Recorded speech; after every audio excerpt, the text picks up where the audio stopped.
So they believed in taking the Indian out of the child. Tonight, Halifax police stand ready to make arrests at an honoring ceremony for unmarked graves.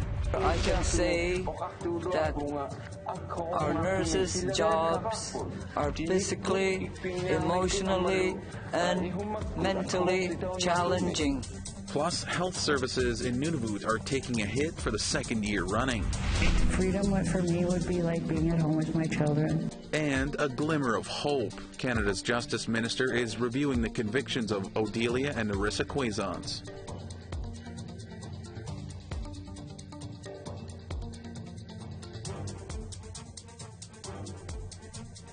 Good evening and welcome to APTN National News. I'm Daryl Stranger. Two Saskatchewan sisters say their murder convictions were a miscarriage of justice. And now, after 30 years, there's a glimmer of hope as Justice Minister David Lametti has agreed to review their sentences. APTN's Fraser Needham begins this story with one of the sisters on the phone to family as she heads to the airport after a long day in Ottawa. So their next step is we could be out in a month. Really? Yes, my sister, my girl, no more prison life. I'm gonna be home with you girls and we're gonna make up for this. I love you. Oh, my girl, you'll be proud of Mom. That's Odelia Keeseekoose talking to her daughter, Haley Koch. Are you excited? Odelia and her sister Narissa were convicted of second-degree murder in 1994. Their cousin, Jason Kashane, a youth at the time, has confessed to the murder. At a press conference earlier in the day, she described the toll it has taken on her. 30 years is a long time. That's cruel and unusual punishment. And you know what? I'm going to kind of relate to even animals don't get locked up like that. You know, today I do suffer with PSD and all that stuff because, you know, sitting in prison for so many years wondering, you know, why. And she says she really wants to make up for lost time with her family. When I do get my freedom back, I'm going to go home to be with my children. And right now my children have resentments towards me. So I'm going to reassure them that they're okay and that cycle that I've been through is broken and, you know, they're safe and they have a mother. Lawyer James Lockyer represents the two sisters who are from the Keeseekoose First Nation. He says they are victims of a two-tiered justice system. If they'd been white, would they have been arrested in the first place for the murder? Probably not. If they were white and they'd been arrested for the murder, would they have been convicted of it? No. And if they were white and they'd been convicted of the murder, would they now be out on parole? Absolutely, for sure they would. Of course they would. Lockyer says he has reason to believe the Justice Minister will seriously review the case. A few hours after saying that, the lawyer received a letter from the Justice Minister's office saying that he will indeed review the case. And Odelia says she has reason to be hopeful, at least for today. Right now I'm just in disbelief. Like I'm so great. I'm so much gratitude and, you know, having this faith and not giving up. That's what me and Narissa tell each other, not to give up. Lockyer is in the process of moving bail applications for the sisters so they could be free within a month. Fraser Needham, APTN National News, Ottawa. And for more on that story, you can head over to our website at aptnnews.ca. The province of Alberta is launching a public inquiry into the death of Lillian Vanasse. She's the woman APTN told you about who died in a Hanna, Alberta hospital on Christmas Day 2020. The cause of her death isn't known. Her husband, Corey Ashley, has been pushing Alberta's medical examiner to call an inquiry. It's not clear yet exactly when that will happen, but the inquiry will be led by a judge, and the report and recommendations will be handed to the Minister of Justice. The first week of a Police Services Act hearing against 2 Thunder Bay police officers has concluded. The officers are facing Police Services Act charges of discreditable conduct and neglect of duty for their roles in the death investigation of Stacey DeBungy, who was found dead in a Thunder Bay river in October of 2015. One of those officers has already pleaded guilty to the neglect charge, but the 2 have pleaded not guilty to the other charges. Brad DeBungy, Stacey's brother, testified this week that police told him his brother was drunk, passed out, and rolled into the river. Brad eventually filed a complaint with the Ontario Police Watchdog. That complaint led to an independent investigation and the Broken Trust report released in 2018. Broken Trust concluded systemic racism exists within the Thunder Bay Police Service. In October of 2021, the Ontario Provincial Police launched an investigation into the death of DeBungy. The hearing continues next week. During a ceremony in downtown Halifax, police threatened to arrest supporters who blocked a busy street on Wednesday. Residential school survivors were honoring the first anniversary of the discovery of the 215 unmarked graves found at the former Kamloops Residential School. Angel Moore reports. So they believed in taking the Indian out of the child. That's Darlene Gilbert, a Mi'kmaq grandmother in front of St. Mary's Basilica, where about 50 people marked an important anniversary. It was 1 year ago that 215 unmarked graves were discovered on the grounds of the Kamloops Residential School, and the estimated 1,900 unmarked graves discovered at other former residential schools across Turtle Island. It feels overwhelming. It was overwhelming for the 215, and where it just keeps coming in waves, it's like we don't get a chance to heal at all. Police threatened arrests after supporters blocked a busy street in downtown Halifax to make space for ceremony. Eventually, the street was open to traffic and no arrests were made, and the event continued. For residential school survivor Doreen Bernard, gatherings are healing. It's really important to our healing and the way survivors are feeling, you know, to make sure that the children who died at the residential school and those who are buried there are honored and remembered. Bernard says all former residential school sites should be protected as historic sites where our ancestors lay. It's sacred ground. It's, you know, it's where the children are buried. So we want those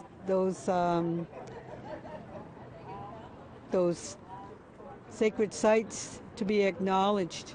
You know, all the residential school sites should be National Historic Sites. Bernard attended the Shubenacadie Indian Residential School, the only residential school in the Atlantic region. The grounds, searched last year, did not detect any unmarked graves, but Bernard says the research will continue.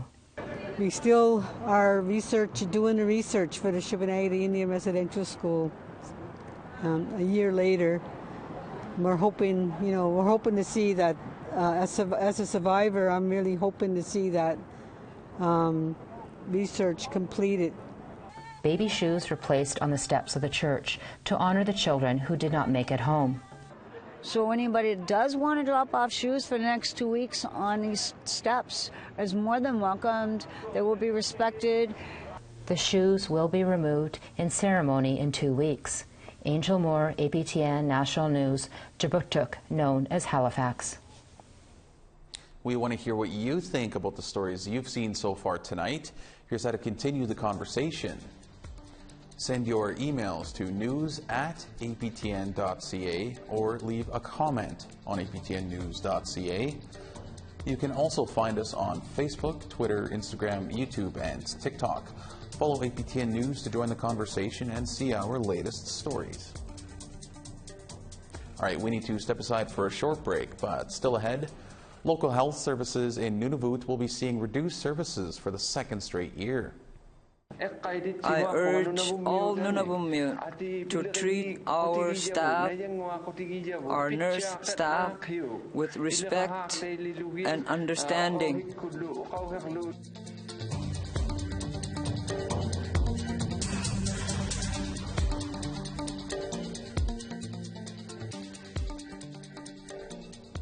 Welcome back to APTN National News. Canadians are seeing increased wait times for emergency room services countrywide. When nurses become scarce in the rest of Canada, Nunavut has even more trouble bringing them to the territory. Now, for the second straight year, many Nunavumians will be seeing reduced services at their local health centre. Kent Driscoll has that story for us tonight. Outside of the regional hubs, most Nunavut communities are covered by a health centre staffed by nurses. It's National Nursing Week, and Nunavut's health minister acknowledged who does the heavy lifting in the territory's health system. Having heard directly from some of our staff, from our nursing staff, Mr. Speaker, I can say that our nurses' jobs are physically, emotionally, and mentally challenging. They work tirelessly to meet the needs of the communities they serve, and also they often are sacrificing time with their own families to meet the health needs of ours. Now, for the second straight summer, Nunavut residents in many communities can expect their local health centre to see a reduction in services or even close.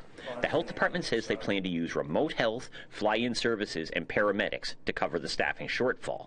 Right now, 8 communities have reduced services: Kingite, Panikto, Pond Inlet, Kikatarshwak, Arviat, Baker Lake, Nauyat, and Sanakilawak. Arctic Bay joins that list on June 17th. The community of Kugluktuk is left with only emergency services until June 11, when they shift to reduced services. Resolute goes to emergencies only starting June 4th, and Igloolik the next day. The health department says that recruitment is the biggest issue. Qualified nurses are in demand all over Canada. The health minister points out that nurses don't always receive respect from the clients. The nurses and other health staff can sometimes face additional challenges stemming from verbal abuse in the workplace. That is really regretful. But my department works hard to ensure our staff have safe environments to work in. But I urge all Nunavut to treat our staff, our nurse staff, with respect and understanding. One bright spot? Last summer, Nunavut faced a similar nursing shortage. There were reductions in service, but they managed to not have to close any health centers. The department and Nunavut are both hoping they can pull that off again. Kent Driscoll, APTN National News, Iqaluit. The security of Parliament Hill was again at the forefront in Ottawa today. A House committee continued its study about expanding the security of Parliament to include Ottawa's downtown core. The study is the result of last February's Freedom Convoy occupation, which disrupted local residents and businesses for 3 weeks. Pikwakagon Chief Wendy Jocko and Algonquin scholar Veldon Coburn were witnesses. Both agree with the expansion for public safety, but say the Algonquin have never been consulted about any changes. I believe there is the obligation to reach out to each of the 10 Algonquin nations and including the Tribal Council itself for a response to be involved going forward. A U.S.-based company has backed out of an oil and gas lease in the Arctic National Wildlife Refuge. Regenerate Alaska canceled their lease in the coastal plain of the refuge earlier this week. Located in northeast Alaska, the plain is a birthing ground for porcupine caribou and is considered sacred to Gwich'in peoples in northern Canada and Alaska. Regenerate was one of 3 entities to bid on an oil and gas lease. I hope this goes a long way in communicating from the heart of this issue the real lack of viability of this project in the first place, as it flies in the face of law, of reason, especially in the time of climate change. And really, this just breaks down to really rude politics. University of Saskatchewan professor whose Indigenous identity was called into question has resigned. The university announced on Wednesday that Dr. Carrie Barassa was no longer with the university, effective immediately. Barassa's resignation comes ahead of the release of an investigation with recommendations for improvements to the university's policies. The investigation was launched last fall following media reports challenging Barassa's Indigenous identity. She was placed on leave at that time and relieved of her duties. And following that wave of controversy, the University of Saskatchewan also created a task force to look at implementing an Indigenous verification policy. That policy is expected to be in place by the fall. For more, we're joined by the chair of that task force, Dr. Angela Jaime. Dr. Jaime, thank you so much for being with us here today. Thank you. My pleasure to be here. So, first off, can you just give our viewers a brief reminder of why this task force was needed? Sure. We have had several issues across the country, in Canada and in the United States, where individuals have claimed to be Indigenous and weren't. And so out of need for there to be a task force that developed a policy on membership, Indigenous membership and citizenship verification with documentation, we put together this task force, Dave-Way-Win, Tap-Way-Win, and Tap-Way-Win, which is the name of our task force, in January of this year. Okay, so what has been the fallout from a university staff member claiming indigeneity when that would appear to not be the case? Sure. So one of the charges of this task force, because of recent events, has been that non-Indigenous individuals will hold space that is meant for Indigenous people, and whether that be funding, admission into any kind of institution, or the Indigenous specific positions themselves that meet the needs of the Indigenous community on campus. There have been non-Indigenous people who have held those spaces, and we're doing everything we can to try to prevent that from happening in the future. And just in relation to what you had just mentioned, so, you know, what will this new Indigenous verification policy look like, and how will all of that work? Sure. We're almost done with the policy. We're in our final stages of that policy, and we'll send it to the Board of Governors on June 20th. That policy will include a policy that states that if you are claiming Indigenous membership or citizenship, that you will provide documentation of such, and in that way we will go through the verification process. The Indigenous communities themselves have determined to us and will continue to determine to us what that documentation looks like, and then we will follow suit what they explain to be acceptable and non-acceptable. And Dr. Jaime, do you think other institutions could use a similar policy to what you guys are doing? Absolutely, and there are institutions across Canada who are already doing this work. They're in the midst of it, having their own task force committees. We've had several reach out to us to ask us where we're at with our policy. We seem to be a bit further along than some, and we're happy to help, and we want to do that work alongside other institutions as well. So absolutely, as well as the federal government itself, will have to start to rethink this as well. All right, Dr. Jaime, we'll have to leave it there, but I want to thank you again for taking a few minutes to explain this a little bit for us. Absolutely. Thank you so much. All right, we need to step aside one final time, but still to come, a preview of the upcoming APTN Investigates. Stay with us.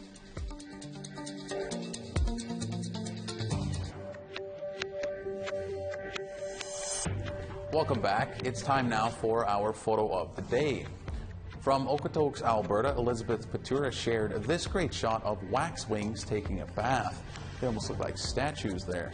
Thank you for sharing, and if you want your picture featured during our Photo of the Day segment, email them to share@aptn.ca along with a location and description. Now let's take a look at tomorrow's weather forecast. Over in the east, 14 in Mississauga Cloud in Charlottetown and 21 in Halifax. 5 degrees in Nain and 10 degrees in Happy Valley Goose Bay. 14 and rain in Quebec City, and 24 and rain in Montreal. 21 and a mix of sun and cloud in North Bay, and 12 degrees and cloudy in Sault Ste. Marie. 16 and rain in Timmins, and 7 and rain in Big Trail Lake. 1 degree and raining in Churchill, and 8 degrees in Norway House. 9 degrees in Barons River, and 19 in sun in Winnipeg.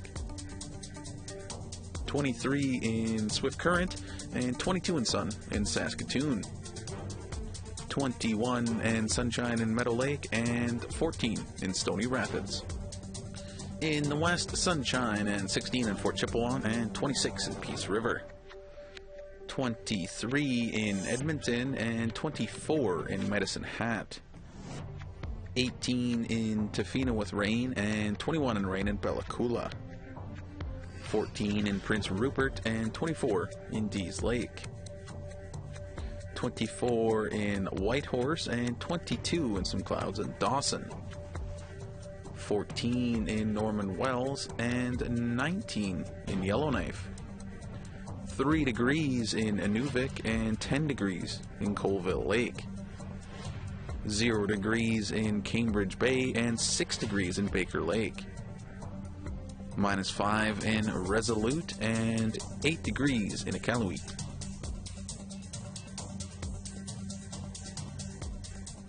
Tomorrow on APTN Investigates, Rob Smith partners up with the Climate Disaster Project to tell the stories of climate survivors, people who have been displaced and forced to flee their homes due to the natural disasters that are a result of climate change. Here's a preview.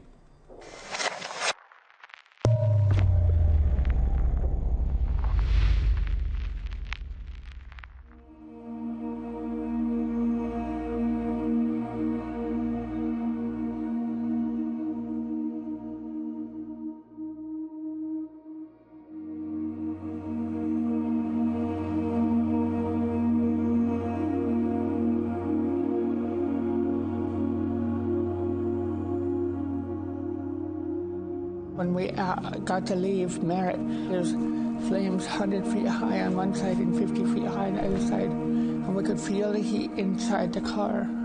We never faced that much disaster before.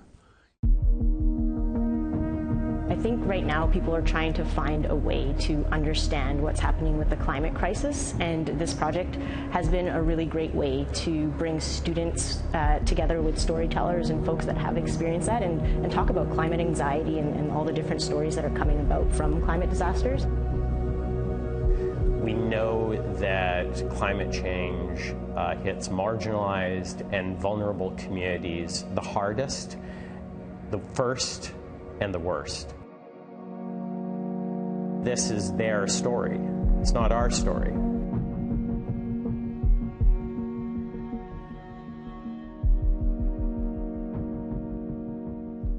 The full episode airs tomorrow night, right after the news.